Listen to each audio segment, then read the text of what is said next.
I'm bloody livid and I can't be focusing on that at the moment. We have been kept waiting there for over 2 hours at Bristol BCA, but we've been kept waiting over 2 hours because they've lost the keys to the i10. They kept giving me sets of keys and making me go and check if they fitted the car or not, and they've basically lost the keys to the car. Now I've got KA, which I'm having a nightmare with, so the new ECU's in. I drove the car home last night, it drives fine, but it's got its flashing engine management light on it now. Plugged it in, it comes up with boost calibration. No turbo on this car. Someone suggested it might be the MAF sensor, so I've changed the MAF sensor out. No difference. I used Stuart's computer to plug it in and do a relearn of everything on it. This light is still flashing up on the car. Right guys, so I broke one of my golden rules on today, Monday, and bought a car without checking it out first, seeing it in the live auction. I never bid on the live auctions. I always look at the auction the night before, choose the cars I want to bid on, check their MOTs, check their potential values on Auto Trader, and then I put my best bid on there and leave it and go off and do something else. I'm always busy doing something, so I don't want to sit and watch live auctions. But I happened to be watching a live auction this Monday, and this little Mazda 2 came across the block, and I like little Mazda 2s, and it was struggling, and it only got up to like 425. I hit the 450 button on it. I thought I'll have a little bid on that. I could see that the MOT was long. I think it's through till May next year.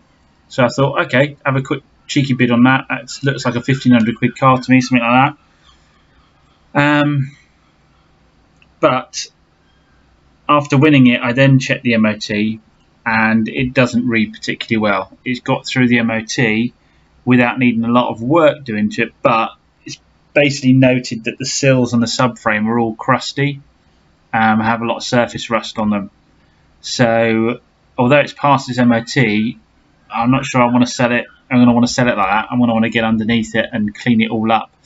Now this is why you always check the MOTs on the cars before you put bids in, because even if it's got a long ticket on it or a new ticket on it, you don't know what the advisories were.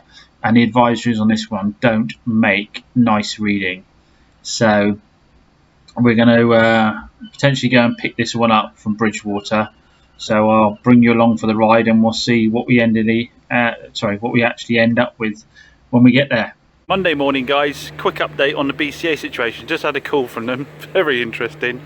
They've now found the keys to the car, but their options to me are that they will deliver it to Bridgewater, which is slightly closer for me, but not compensate me for my lost day the other day, or they'll just refund me but won't compensate me for going back up there and not come back with a car, and they'll just put it through the sale again. There was no option whatsoever of any form of compensation for me going up. What I don't seem to grasp is that I had to pay to go up there to not come back with a car the other day. KA. No lights. So how did I fix it? Well, a lot of you said about the phonic relearn. I did do the phonic relearn according to the ECU company's instructions, which is 4,000 revs 3 times. And I did plug the computer in to make sure that the car was over 80 on temperature.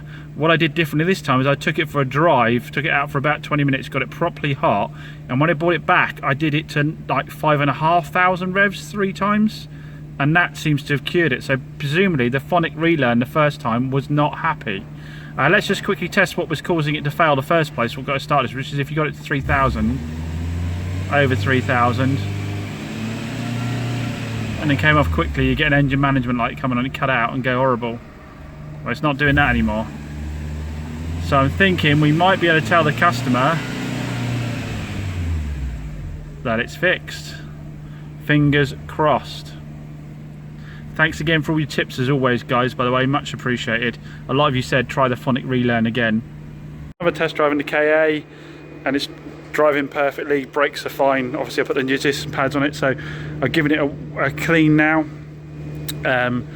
And I'm going to send him an invoice. It's obviously our net to zero, but the invoice will just sort of outline everything that we've put into the car, so he knows exactly the work we've done. I suspect it's going to be around about £800 plus VAT is going to be what he's going to see on that. And like I say, they've been incredibly patient, they've been really good, Obviously they've had use of my Fiat 500 in between, but they've been paying insurance for that as well, so I'm going to cover a week's insurance on that, because I did get them to renew it at the beginning of this week because I wasn't entirely sure I was going to be able to fix it, so I'll cover that as well, and then hopefully that's that sorted. So will it stop me selling selling KAs?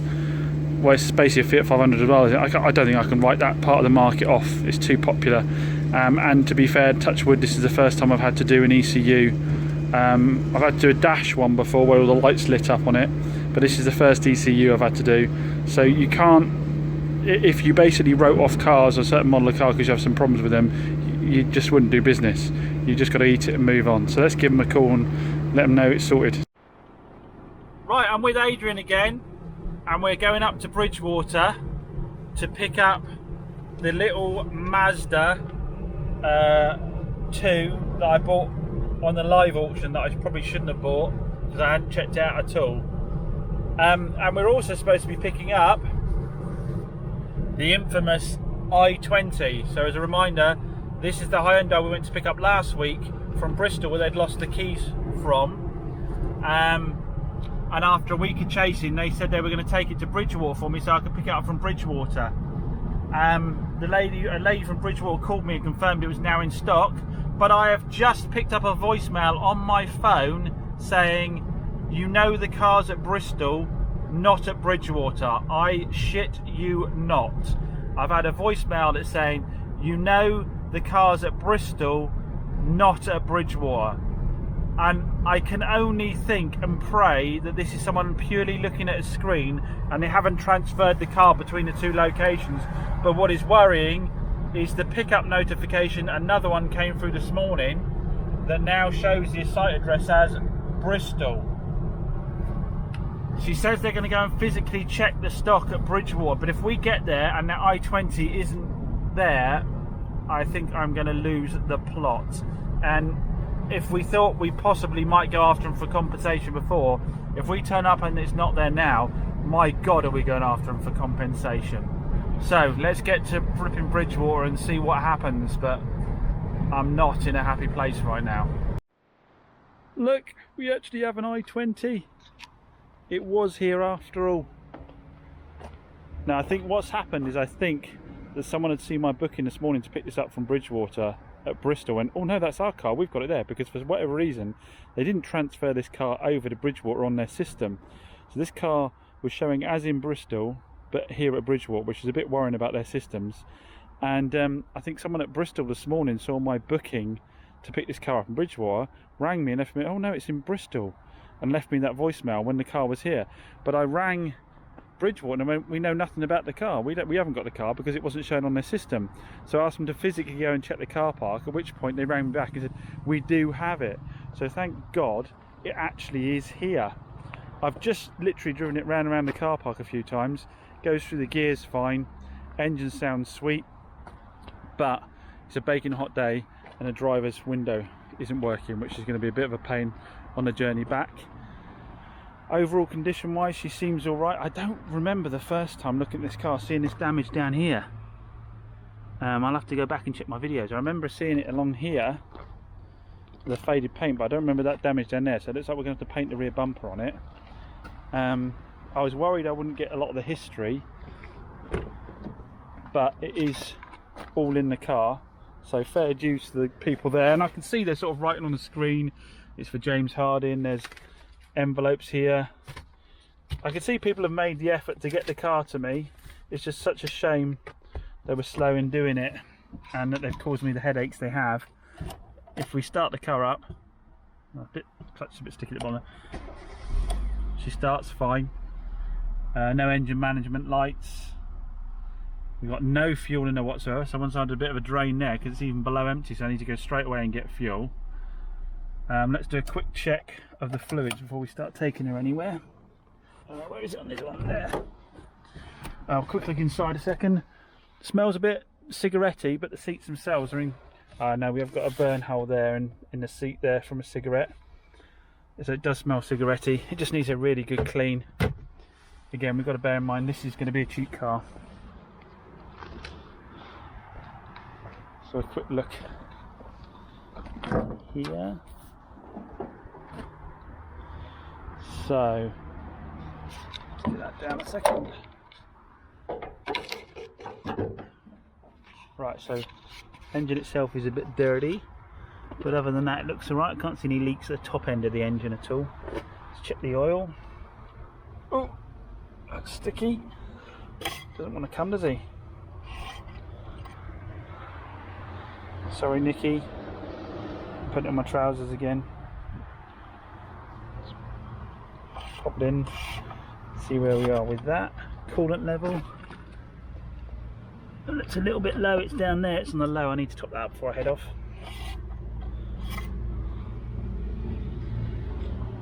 Oil's low as well, so I need to top that up before we head off. So I'm going to get to the petrol station, get some oil, top up the coolant, get some fuel, and get on our way. If I spoke too soon, I've got an ABS and ESP light on the dashboard. Yes, there might be a little bit more work to do on this car. Some of you said I shouldn't get this car because it was jinxed in the first place, so I shouldn't buy it because it's caused me so much hassle. And it may well be that you're right, but we'll put a few miles on it. It may well be that with the battery fully charged and a few more miles on it, that light goes away. Sometimes you do get that every now and then. He lives in hope, doesn't he? But we'll see. Let's go and have a quick look at the Mazda that Adrian's loading up, and have a look at what we got there. He's got it already on a trailer, so I can't tell you about startup and all that kind of thing. We'll do that back at the unit. But let's have a quick check and see what his opinion on it is so far. So this is the little 2008. It's a 2008 Mazda 2 that I bought on the live auction without properly checking it out, and already regretting it. Headlights could do with a buff. That's fair enough. But we've actually got a bit of bubbling rust here. The wing mirror's broken with a mismatched cover, so that needs to be fixed. We've got a welding repair here where they've just used stone chip, so I need to sort that out. Maybe stone chip the whole sill is probably the way to go. Stone chip on it. It's got some new rubber on it by the looks of it. Yeah, rubber looks good. In terms of the bodywork, the actual panels themselves seem okay on this side. It's a nice metallic grey, could buff up well.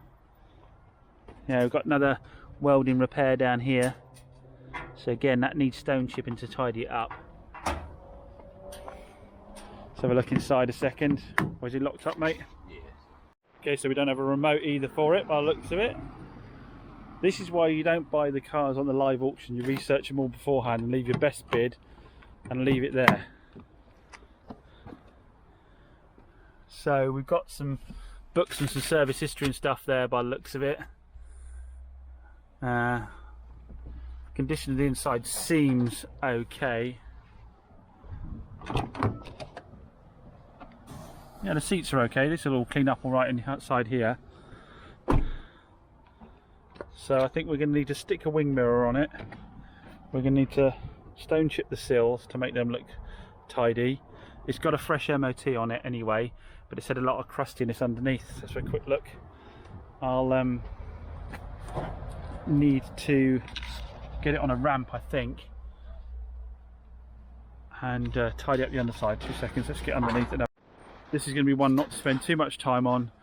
Get underneath, wire brush it, clean it all up, tidy it up, maybe paint this wing here and let it go out the door cheap. Polish the headlights, maybe do that. I can't decide whether I will or won't do that depending on what price I'm going to stick out the door at. Stick a wing mirror on it, I say tidy the underside up and let it go off cheap with 12 months ticket. But again, this is why, guys, do your research before you do bidding. Don't get caught up in a live auction. So nearly home, guys, and the i20's still got those two lights on, but the temperature stayed exactly where it should, and she's been driving absolutely perfectly. So we'll have to get back and plug her in and see what that's to. But in terms of drive, when the brakes themselves feel absolutely fine, so we'll have to plug it in and see what it is. So the little i20 got me back fine. Cruised along, no problems at all, didn't overheat anything. Yeah, is what it is basically. Needs the rear bumper painting. This is what worries me more though. That sounds to me like a clutch release bearing stuck on a shaft. and then giving away at the last second, which means gearbox out, which I'm not sure I want to be doing, although these are relatively simple. Okay, so I've gone into a different section. I've got wheel speed sensor, rear right hand, invalid, no signal. So although it's not coming up in the code elsewhere, I found this one, so that must be the one that's upsetting it. So it's the right hand rear wheel sensor. It might be an easy swap out, I might be being lazy. I'll have a quick look underneath to see how easy a swap out it is. Right, I'm looking at this rear ABS sensor, and it's in the centre, big one in the centre. So correct me if I'm wrong, I think that's like some kind of wheel triggered censored one or something the other. I can't quite remember what it's like. It is, remember, I'm not a mechanic, but I think that means removal of the wheel and the hub or something to change that out. So it might not be something I want to get involved in. I might just pull the plug down and just give it a clean with some contact cleaner and just make sure it's not something stupid like that first. But that's another reason I might not want to get involved in this one. So douse the plug with some contact cleaner, and no, code's back on, so it's clearly not registering that ABS sensor. So I need to go and look at the numbers and decide if there's something I want to do. So guys, what do we think we should do with these two? I think that's going to need a clutch. I think the fingers are sticking, or on the clutch or something like that sticking, so it's going to need a clutch. So we're going to have to get it up on a ramp, do a clutch, and we're going to have to do that rear wheel bearing, which includes the ABS sensor. So that's definitely going to have to be done on that, and we have to do the window regulator. So we're going to be a good, let's say, 350 in parts, plus a bit of labour if I don't do it all myself. So it's going to cost 500 quid to fix it. And then the Mazda, like I say, it's got the nearly new MOT on it. It needs the wing mirror on it. It's whether we do anything about the crusty arch. And then we've got these bits of welding down here, and then we've got sort of generally crusty underneath that needs, yeah, all this stuff needs sat wire brushing down and cleaning up. So what's your viewpoint, guys? Bearing in mind the sale price of the Hyundai is hold on while we've got out of focus, 2 seconds. Yeah, and with the Mazda, it drives okay, but we've got that rust on the arch. We've got those 2 patches to sort out on the sills. We've got to get it up, blast the underside of it, you know, tidy all that up, polish his headlights up, get that wing mirror done. These aren't the kind of purchases I normally make, guys. Yeah, not the best couple of buys I've made recently.